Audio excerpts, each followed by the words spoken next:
My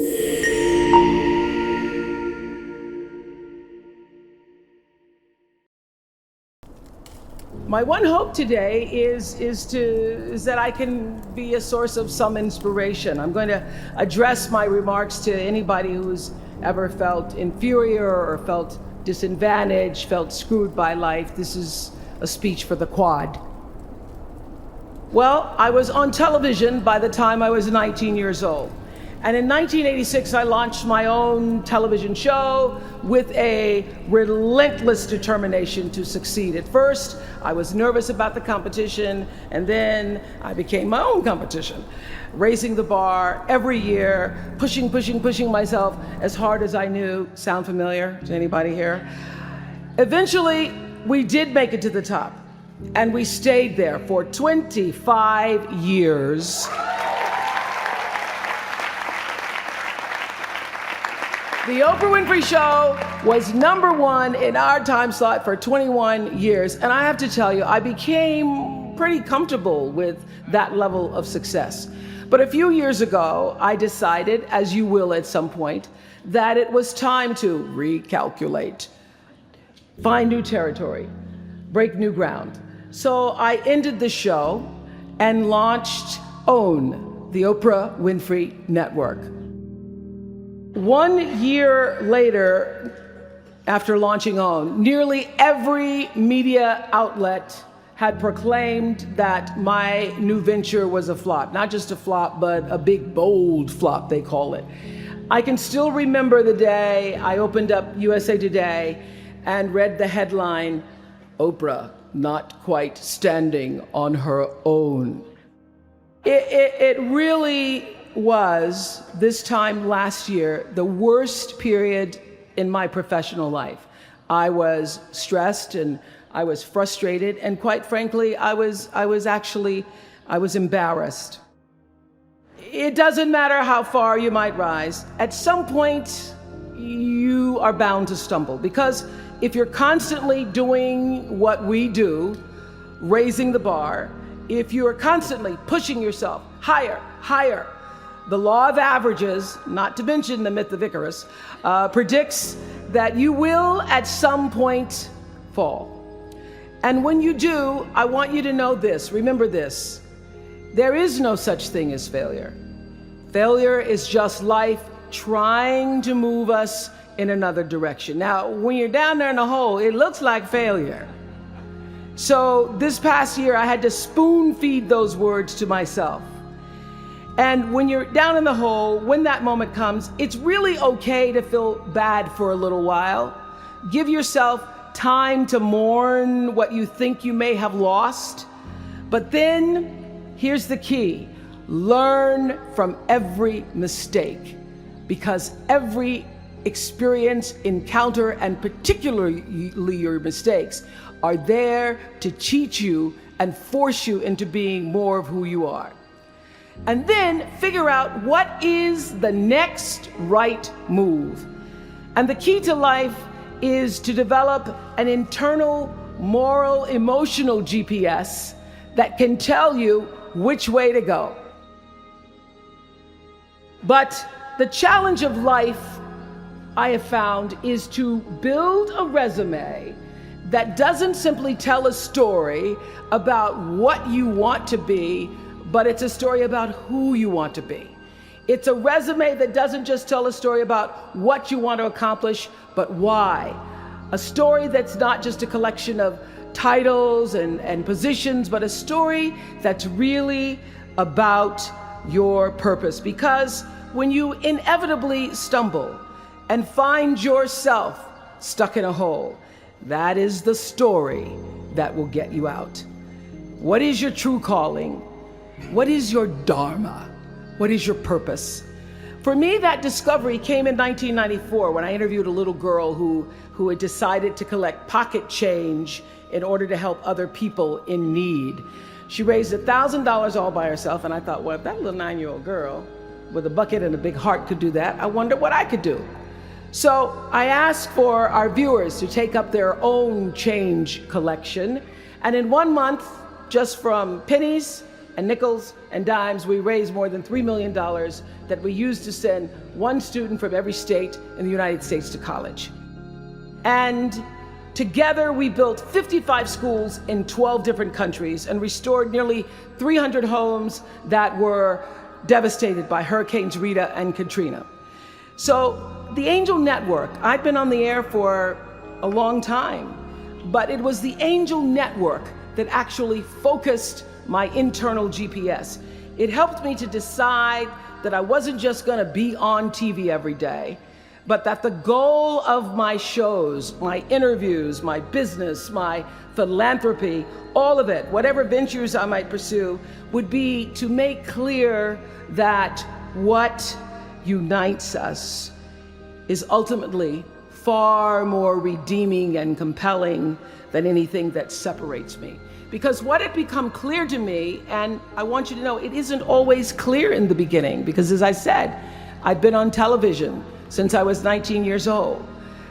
But around 94, I got really clear. So don't expect the clarity to come all at once, to know your purpose right away. But what became clear to me was that I was here on earth to use television and not be used by it, to use television to illuminate the transcendent power of our better angels. So this Angel Network, it didn't just change the lives of those who were helped, but the lives of those who also did the helping. It reminded us that no matter who we are, or what we look like, or what we may believe, it is both possible and, more importantly, it becomes powerful to come together in common purpose and common effort. In our political system and in the media, we often see the reflection of a country that is polarized, that is paralyzed, and is self-interested. And yet, I know you know the truth. We all know that we are better than the cynicism and the pessimism that is regurgitated throughout Washington and the 24-hour cable news cycle. We understand that the vast majority of people in this country believe in stronger background checks because they realize that we can uphold the Second Amendment and also reduce the violence that is robbing us of our children. And we understand that most Americans believe in a clear path to citizenship for the 12 million undocumented immigrants who reside in this country, because it's possible to both enforce our laws and at the same time embrace the words on the Statue of Liberty that have welcomed generations of huddled masses to our shores. We can do both.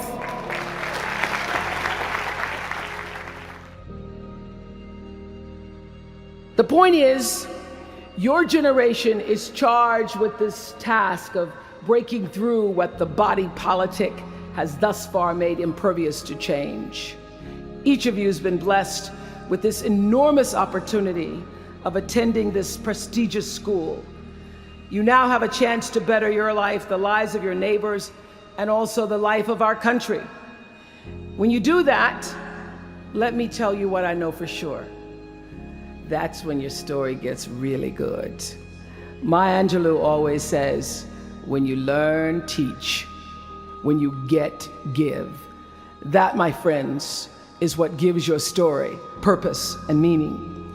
So you all have the power in your own way to develop your own Angel Network. And in doing so, your class will be armed with more tools of influence and empowerment than any other generation in history. I did it in an analog world. I was blessed with a platform that at its height reached nearly 20 million viewers a day. Now here in a world of Twitter and Facebook and YouTube and Tumblr, you can reach billions in just seconds. I know you all understand better than most that real progress requires an authentic way of being, honesty, and above all, empathy.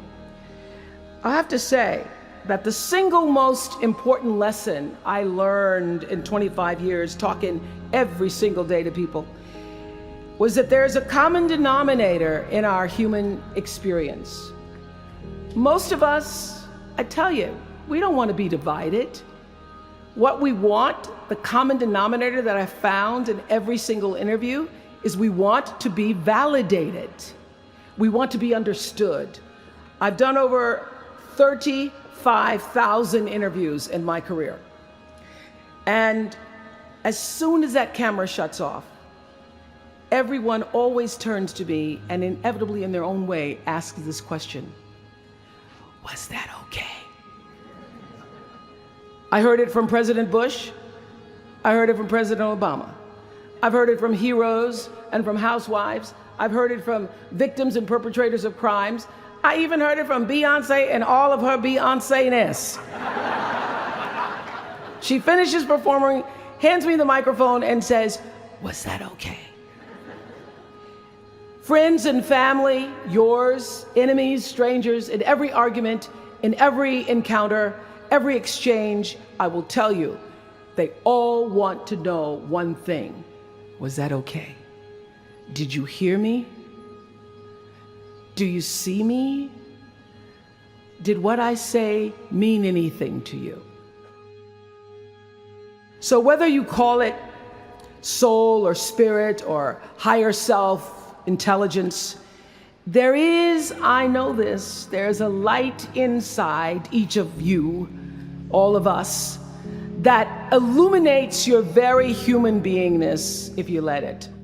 No matter what challenges or setbacks or disappointments you may encounter along the way, you will find true success and happiness if you have only one goal. There really is only one, and that is this: to fulfill the highest, most truthful expression of yourself as a human being. You want to max out your humanity by using your energy to lift yourself up, your family, and the people around you. Theologian Howard Thurman said it best. He said, "Don't ask yourself what the world needs. Ask yourself what makes you come alive, and then go do that. Because what the world needs is people who have come alive." From time to time, you may stumble, fall. You will for sure count on this. No doubt. You will have questions and you will have doubts about your path. But I know this: if you're willing to listen, to be guided by that still small voice that is the GPS within yourself, to find out what makes you come alive, you will be more than okay. You will be happy, you will be successful, and you will make a difference in the world.